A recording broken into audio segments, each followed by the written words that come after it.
Entre la década de 1920 y 1950, los ventrílocuos alcanzaron la fama, hipnotizando a la gente en teatros, circos y más tarde a través de la radio y la televisión.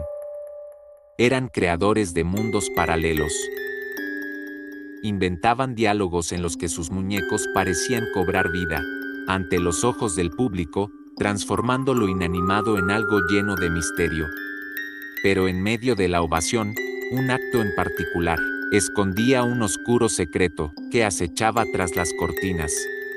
¿Has escuchado la historia de un ventrílocuo que usaba el cuerpo sin vida de un niño para entretener a los más pequeños? Y la forma tan misteriosa en la que murió. Este es el extraño caso de un famoso ventrílocuo y su muñeco. Una historia cuenta que Charlie McCarthy fue un ventrílocuo que se hizo famoso en 1920 debido al misterio que ocultaba su muñeco. Mucha gente estaba convencida que le había otorgado una especie de alma. Era un hombre muy perfeccionista, hasta el punto de llegar a la obsesión. Días enteros se encerró en su taller, tallando con precisión cada detalle, para lograr el muñeco perfecto. Tenía unos ojos que parecían seguirte a donde fueras, y una sonrisa burlona que helaba la sangre.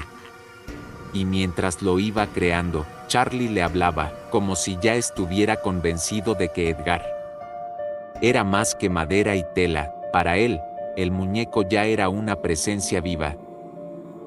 Se decía que era la representación de un niño regordete, de entre 9 y 10 años, de rasgos demasiado expresivos. Y lo más sorprendente, era su tamaño.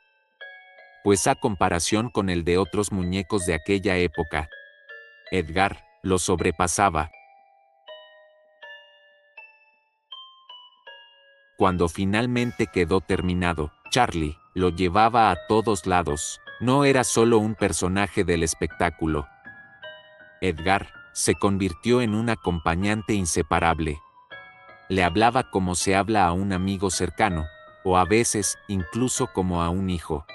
Lo cuidaba como a un tesoro. Muy pocos podían acercarse a él. Solo él podía sacarlo, tocarlo y guardarlo en su caja. Pero, ¿qué había detrás de esa relación tan obsesiva?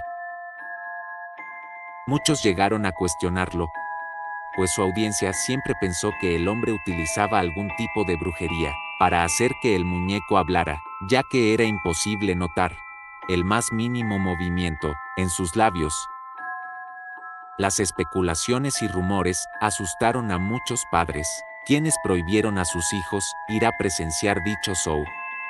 Pero lo que parecía un acto cómico, pronto se convirtió en un enigma escalofriante. Una noche, tras un espectáculo que había dejado al público boquiabierto, el personal del teatro se acercó al camerino.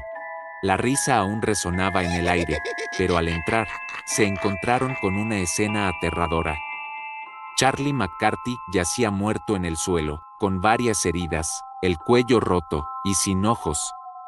A menos de 1 metro estaba Edgar, el muñeco, sentado apacible en una silla. Cuando la policía llegó, comenzó a investigar, y sus ojos se posaron sobre el muñeco. Dentro del muñeco, encontraron el cadáver de un niño, y en sus pequeños dedos, encontraron huellas dactilares. Su rostro estaba cubierto con una máscara de látex para ocultar la palidez de sus facciones. Jamás se descubrió cómo logró conservar tan bien el cadáver. Y nunca se supo la identidad del niño, que había sido convertido en un muñeco. Sin embargo, muchos sospechaban que era su propio hijo, quien había muerto trágicamente. Que frente al dolor de la pérdida que experimentó, no fue capaz de enterrarlo, y le otorgó una segunda vida, incluyéndolo en sus shows. Muchas personas responsabilizaron a su muñeco diabólico de su muerte.